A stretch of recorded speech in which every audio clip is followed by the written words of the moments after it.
Everyone out there, Dan here, aka the Comic Concierge. This is one of my top 10 comic book videos. This is where I go through all the books I've been reading in the past week and pick out my top 10 favorites. And don't worry, no spoilers in this video, just my general thoughts and opinions. However, if you're worried at all, check down below and you'll see timestamps and chapters there for you. So if you feel like you need to skip, you have that as a tool for you. And I'm going to switch things up a bit, where I usually just do the top 10. I figured maybe I need to do some balancing of the good and the bad. So before I get into my top 10 comics, maybe getting into the book that was the biggest disappointment for me for the week. A book that maybe wasn't awful, but like I had expectations and they clearly were not met. So to start that off, the book I'm going to be bringing up first is actually Reptil #1.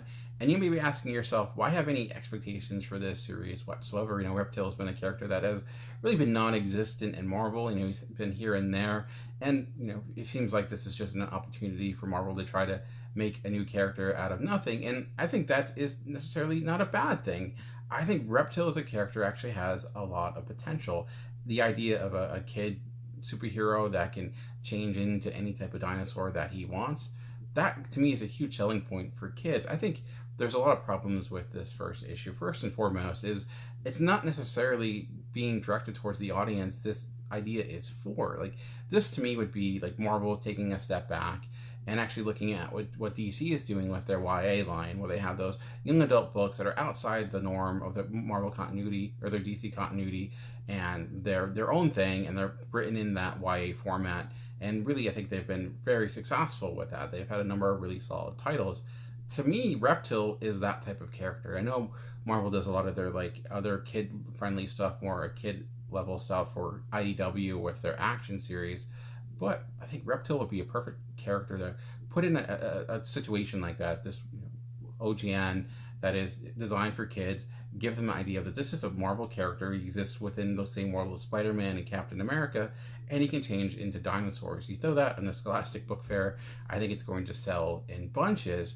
Now, I'm not against them selling it in issues or being in an issue format. The other problem is the fact the issue just isn't very good, and it's just poorly done on a lot of different levels, starting with the fact that I just think the art was just not up to par. It was very dull and uninteresting. It really kind of worried me within the second or third page. You get this massive page of just a lot of exposition about the character of Reptil, and there was this attempt to kind of make it look cool. There was this giant splash page that had his entire history. The thing is, like, there's a lot of ideas on that page. It just was formatted pretty poorly. The craft wasn't there. The way that it kind of followed your eye, outside of the lettering I think really helped that page, because just the design of it wasn't there.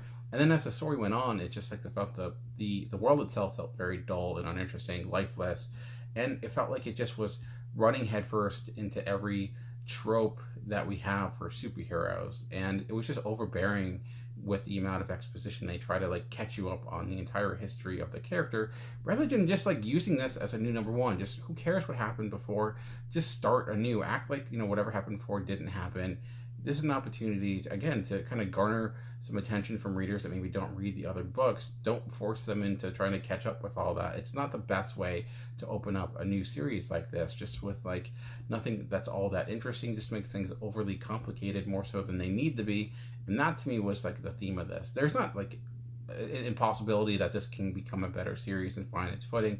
It's not that it was all awful. There are bits in there that I think are good. There's some of the family moments, some of the family dynamic, which I did enjoy, and I think that is probably the highlight of the book. But it just was not formatted all that great. And then by the end of it, like just where it ends up is just not at all intriguing. And again, I think just the art itself just had a lot of lifelessness to it. Like, you have the opportunity to, you know, really make this power come alive, make this character come alive, and it wasn't successful in any of that. So that's why I was disappointed, because I felt like this was an opportunity for Marvel to do a lot of great things, and this first issue just wasn't quite there. It was, you know, for a big two or for a major publisher, I was actually really surprised just on the sloppiness of it at times. But again, is it impossible for this to get better? Not necessarily.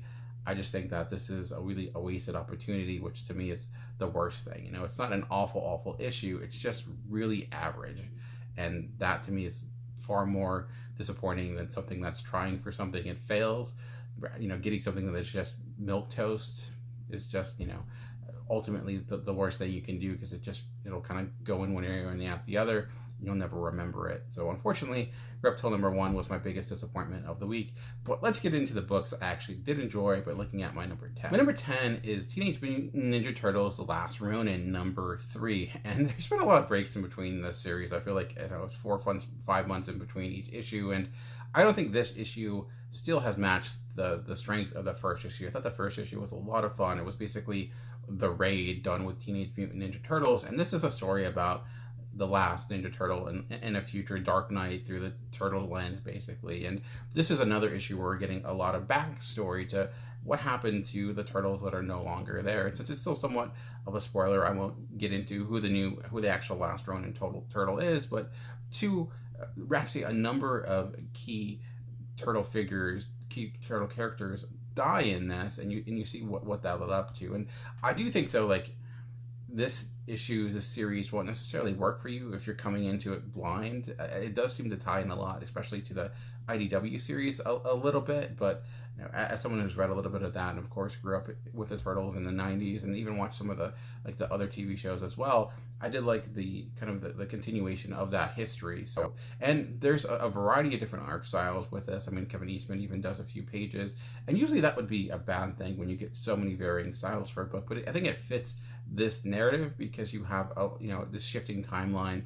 You're in the future, in the past, with a number of different kind of narratives going on at once, and having different comic art, I think, actually helped it, because it helps you kind of focus in what this story is. Plus, Kevin Eastman doesn't really do a lot of comics that much more, and so getting any art from him, it is a welcome. So this is, again, it's nothing that I think is overtly complicated. It's just a fun idea that it works well. I'm a sucker for these types of stories. This is like other dimensional stories where things go wrong, and what would that look like. And generally, I think the action was good, and they're kind of building up the lore of this world pretty well, as in addition to just the kind of the letting you figure out what happened in the past. There's still a lot of questions that haven't been answered yet, per se, and I still think it needs to kind of really have a stronger villain at the center, because right now the most compelling thing about him is the fact that he's Shredder's grandson. Beyond that, there's not much there. But I thought, looking at the general landscape of the comics this week, the one that I ended up just enjoying more, mostly because of the art itself, that's why it made my number 10. I have a lot of new series in my top 10. This is the only, well, I don't want to say the only number one, because there'll be another number one kind of, but this is one of the few new series that came out this week that I ended up really enjoying the first issue, and that's Made in Korea #1 from Image Comics. And this is a good setting the stage issue, in my opinion. The idea of giving you the concept of this world, kind of almost like a overextended cold open in a way, and now things are really going to get complicated moving forward. And this takes place in a future where it seems like parenthood, or the ability to have children, has gone by the wayside. But unlike Children of Men, something like that becomes this dystopian future, it seems like people are still trying to figure it out, utilizing these robots, basically kind of looking at that movie AI, done by Steven Spielberg and Kubrick. And totally, so narratively, this is very different, because what happens is one of the programmers, engineers in Korea discovers something. He's able to figure something out that is going to advance these different kid robots in degrees that never was seen before. The artificial intelligence actually being artificial intelligence, and he puts it into one random robot or android or whatever you want to call it, and it comes to a family, and that's kind of the general gist of it. You're seeing two concurrent storylines of the engineer and this younger couple that is, I think, still trying to figure things out. Do they want a kid? Their friend gets a kid, and they're thinking about it themselves, and what would that mean for them, and that life-changing decision you have to make, and making it even more complex, knowing that the child you're going to have is not necessarily real, per se. And it didn't get into a lot of the exact of what happened, why it's happening. It just seems like people don't know why people can't have kids, and it looks like the world itself is somewhat still structured, the world hasn't fallen apart just yet. But I think it looks like the idea is that this new concept, this new artificial intelligence, is going to be able to revolutionize the world moving forward.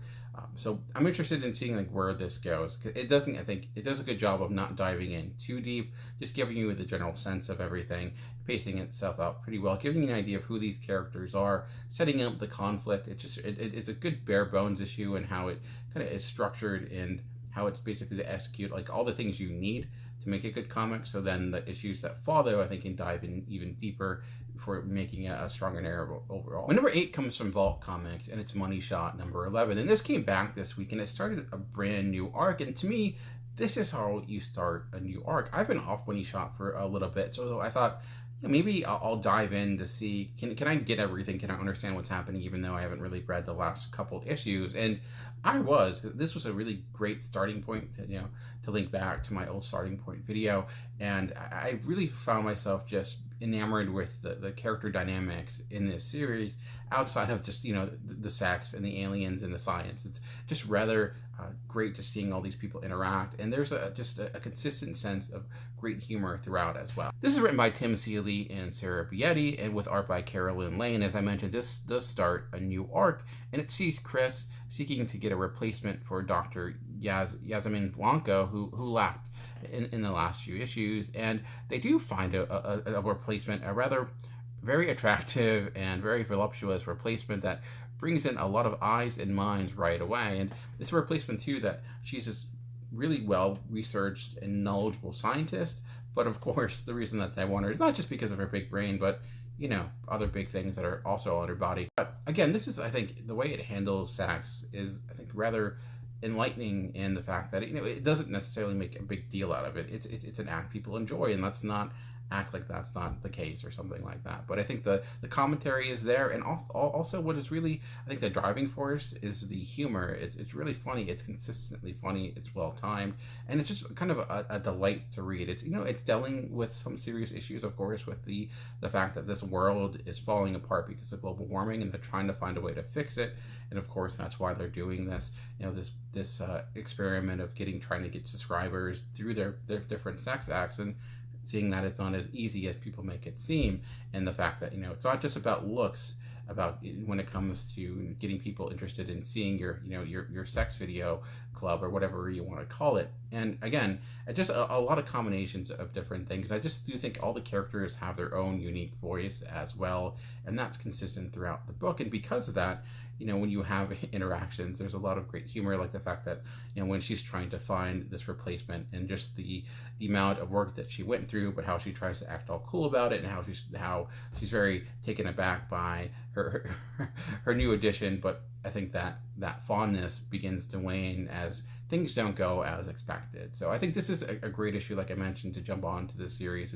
It's really been something very different from Vault, something very different that I think from comics right now. It's a very different flavor and style, something that I think, even if you look at the art, I think the art is really good at setting the stage and setting the tone of the book. It's a perfect meshing of both, and the fact that you see the art, you see kind of the humor within it, and you kind of know exactly what the book is going to be like. Again, even if you've not read an issue of this series, you can probably jump into this and really get everything you need. And if you do enjoy it, maybe going back and checking out some of the previous volumes.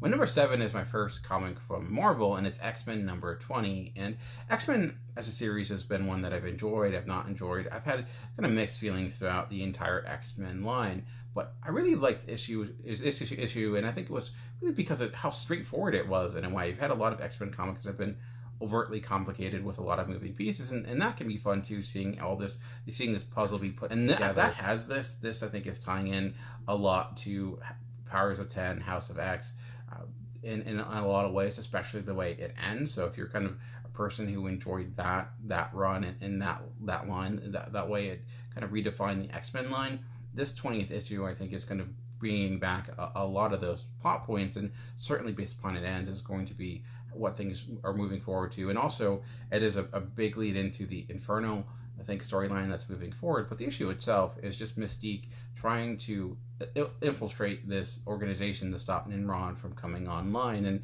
the complications that she's going through. And I thought it was just effective in the way that mission is portrayed on the page, and the good and bad things that happen, and also just the reaction from Xavier and Magneto after what happens. It does, I think, you're seeing more and more breadcrumbs, more and more information that makes you believe that there's something here that's off. Like just the way that Xavier is talking, it's not Xavier-like. So I hold out the opinion that there's something behind all this, where we're going to find that this is the X-Men are being controlled in ways that maybe that we don't realize, or there's something nefarious going on. And there's been a lot of hints in that in some of the other series, like Way of X, for example, is one of the biggest ones, where it just seems like X-Men are kind of like villains right now. They're basically like a terrorist organization.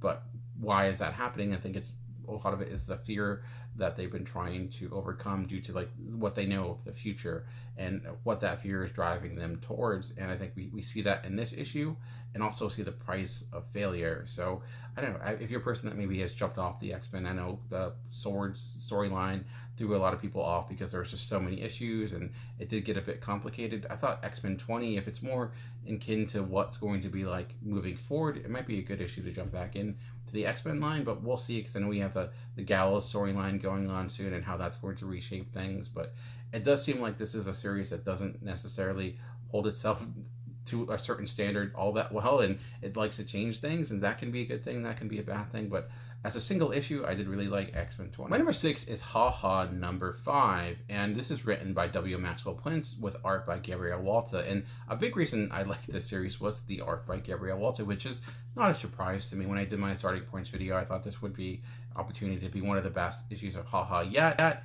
I don't know if it's up there necessarily, but it's also a very different flavor for this series, where, you know, Ha Ha has been a rather depressing read, and this is at times, but there was also a level of sweetness by the end that I was not expecting, but I found very welcoming. And it centers on this old woman that used to be clearly a clown in the circus way back when, and now you see that she's kind of living alone, and she kind of hates the world. Because everything is different. It's not the way she remembers. And you think ultimately, though, that she's just kind of lonely because the people that she loved are no longer there. They're no longer in her life. And at the same time, you see this kid who's part of this club about causing mischief. And he's been given a mission to go into her home to steal something.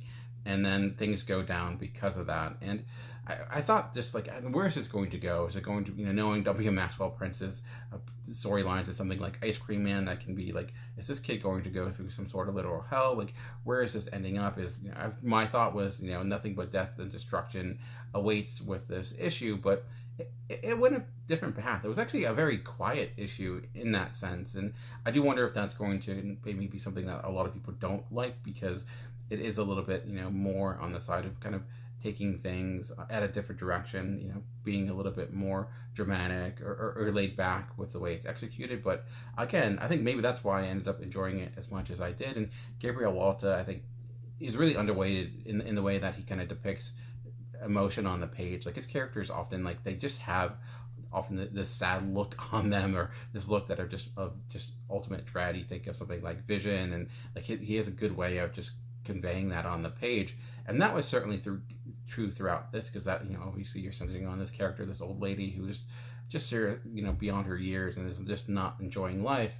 But when he got into some of those sweeter moments, he was just as effective in doing that as well. So, Ha Ha has been a very different series. It's not exactly what I thought was going to be going in. This is a very different issue than the first issue and the ones that came before it. But again, it's an effective story, a complete story in one issue. And I've never been disappointed with the series thus far. But I'd really be interested to see like what people thought of this, because I do wonder if it's going to kind of not be what people expect, and because of that, it's going to be generally rejected. I don't know. But for me, I ended up really enjoying it. My number 5 is Shadow Doctor number 4. And this series has been the series based upon a true story, where you have a grandson telling a story that his grandfather told his father about when he was a doctor for the mob, the Chicago mob in Al Capone, and what he had to do in order to kind of become a doctor, where he didn't necessarily want to be a mob doctor, but no one else would hire him because he was a black man in the United States. No one trusted him as a doctor or would give him the money or the loan. So he went to the one person that would, and it was Al Capone, because he worked with Al Capone in the past. And this issue, what was interesting is that what you're seeing is, this is the issue of guilt. This is the issue where you're seeing like him having regrets about the decision that he's making, because he certainly, Al Capone did help him out, and he's now able to become a doctor. But at the same side, because of that, the debt he now holds, he has to help out all these mobsters when they're shot or wounded, and knowing that the people that he's helping, the people that he's kind of fixing, are going to probably do bad things or have done bad things and will do worse things? And is he just prolonging the issue? Is he kind of going against the oath that he believed in, and the guilt that he feels? But he also feels like, can he make something good out of this? And the further hurdle he has to get actual patients that he wants in the African American community, knowing that a lot of people are afraid of doctors for rightful reasons, and don't want to go to him. They don't trust him either. They don't trust kind of the modern medicine of the day because of just, you know, the history of what happened in the past, and having to overcome that as well, and going out and try to show that he's there to help and he can help,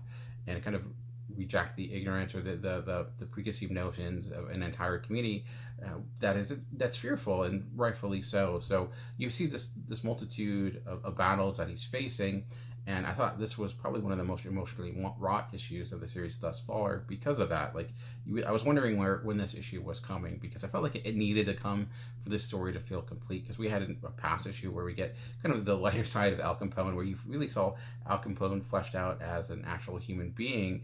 And I was like, okay, well, that makes sense, but Al Capone at the end of the day was a pretty horrible human being. So when's the flip side of this happening? And that's this issue.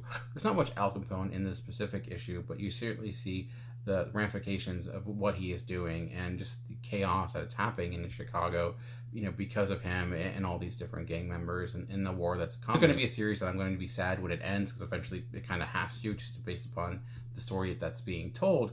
However, I'm glad this story was able to be told in comic book form, and I love that comics exist to tell stories like this, because they're important stories, they're interesting stories, and they're fascinating stories. At the end of the day, though, I think there's a level of importance there that kind of lets you know more about the world that you didn't know before, outside of the fact that you're getting books about superheroes and things like that. So that's why I love comics, the diversity of the medium, and Shadow Doctor is a great example of that.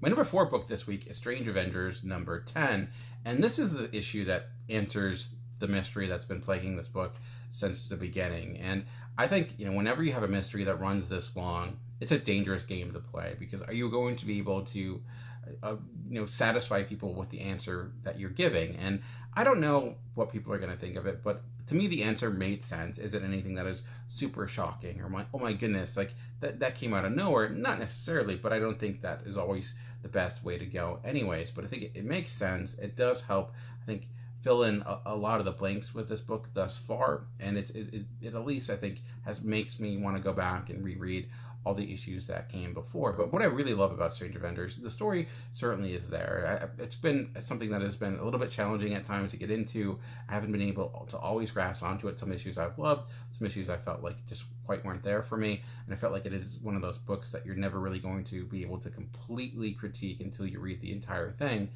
To me, this issue, though, and what's consistent with any issue, is the fact that the art is always on point, and it's one of the best looking books that is within the Big Two period, within DC period, because you're getting Mitch Gerard and Doc Shaner just doing work with this, and their styles are very clashing in a way, but clashing in a good way.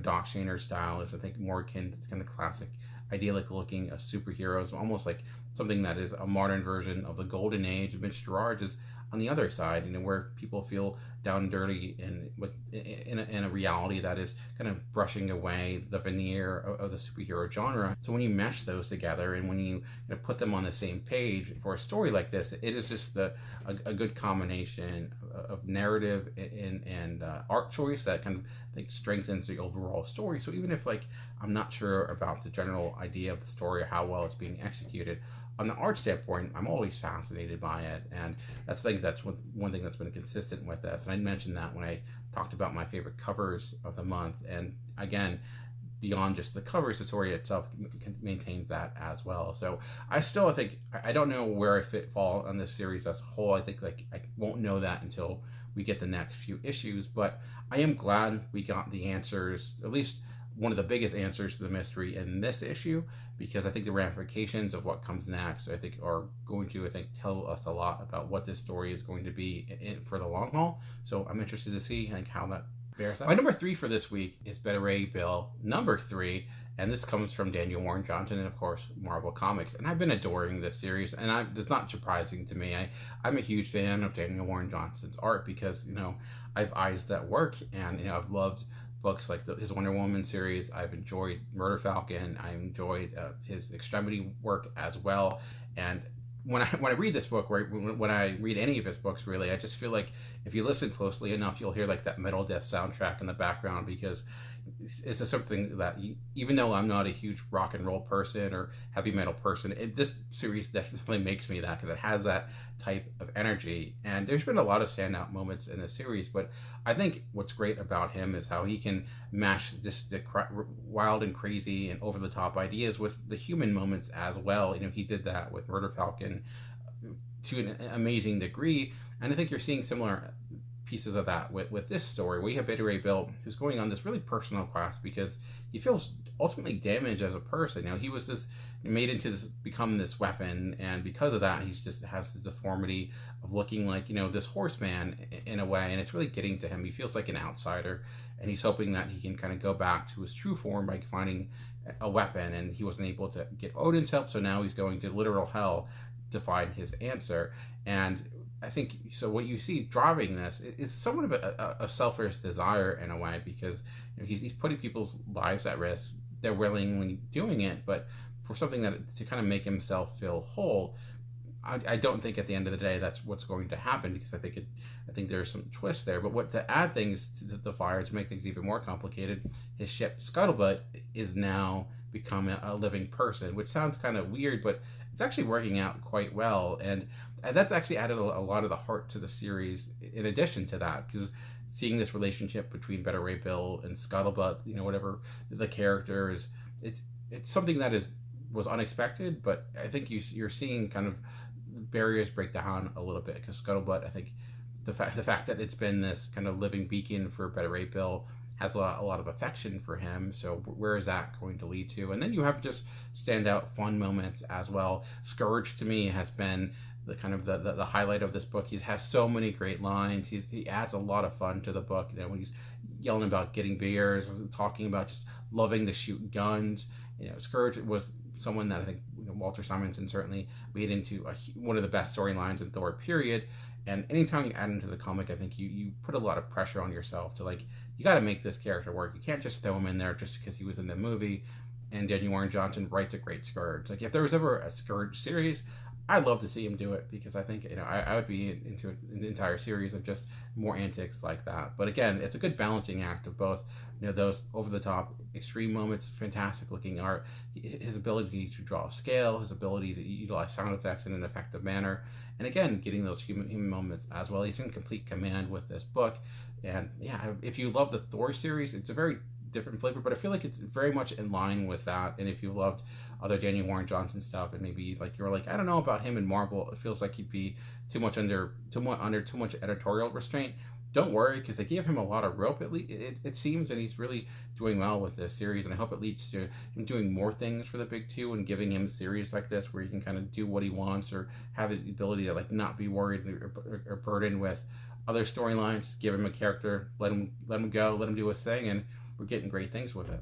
Number 2 this week is The Other History of the DC Universe, number 4. This is written by John Ridley with art by Giuseppe Camuncoli, and this to me was the best issue of the series since the Black Lightning issue. And this focuses on Renee Montoya and her storyline and her life, and it's done in a comic prose style. And I mentioned with my starting points videos, I feel like that is what John Ridley has been able to do best in the comic book world, kind of meshing his kind of screenwriter skills with the comic book world in this book. And again, we're getting another great issue. And what I love about this is that as I'm reading it, I forget that this is not based on a true story, because it's approached in such a realistic manner. And I think it does that with some of the smaller details, like utilizing years, for example, because usually for Marvel and DC, they don't try to associate exact years with things, because it's the shifting timeline. So once you do that, once you put a inker in the ground, you're just going to make things further complicated. But by putting years on things, like mentioning the 80s and 90s, it puts things in further context and makes things feel a bit more tangible.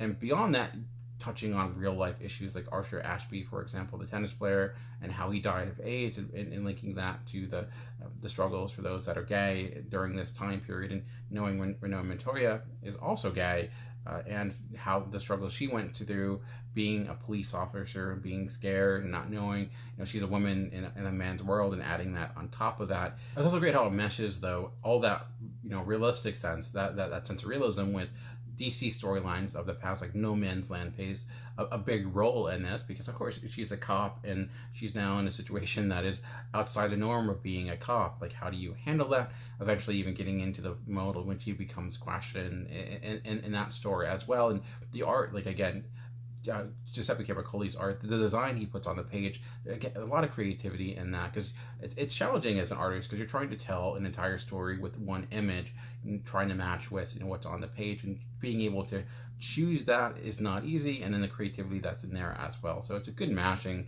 of, I think, a well-structured storyline with creative art to really put something strong together. I have no idea what propelled DC to do this series. I'm glad they have, because it's been one of DC's best books since it's come out, part of, you know, the Black Label line. And being part of Black Label, I think that allows it to not have to worry about actual real-life continuity. It can put years on things. It can try to make things a little bit more tangible, and it's really yielded really good results. Like I mentioned, I feel like this was the best issue since the first issue, but overall the series is really strong. You know, with this being issue 4, you may be wondering, can I jump in right now? And I think one of the benefits of this book is that each issue has been its own standalone story, so you can read this without reading anything else. There is one more issue in the series, at least as of right now. Maybe they'll add more, but if you did want to own it and collect it, you may want to wait until the actual kind of whole collection comes out, which I would guess would be maybe in 6 months or so, because this book tends to have like an every other month release. It's been kind of weird, but I think it will be a great collection once it's all put together. So what's my number one issue with this week? What did I enjoy the most? And it was a week, I will say, that I don't think anything super stood out for the most part, minus my first issue, where I liked the books this week. They were good. I'm not going to say they weren't good, but reminds me of the year the Detroit Pistons won the NBA championship, where they didn't have any all-stars. They were just a really solid team top to bottom. And that was this week for me, except I did have one issue that kind of, I don't want to say blow everything out of the water, but was at least one of the most unique reads of the week, maybe of the year thus far. And that's Zig Zag #1, or it's one complete one-shot. So if you want to throw #1 on it, go ahead. But it's Zig Zag, done, written and drawn by Will Sweeney. And this is a completely silent issue. And I worry about trying to describe this book in any way, shape, or form, because I won't do it justice, and I don't know if I could fully explain what happens. Even when I did my starting points video, I talked about just trying to read the description of it, and that itself was a word salad in a way where I'm like, how is this even going to be a story? But it was, and it's, like I mentioned, completely silent, and it's a beautiful book to look at. I will say it's probably a series, it's probably an issue that's probably not going to be for everyone. It's very different, it's out there.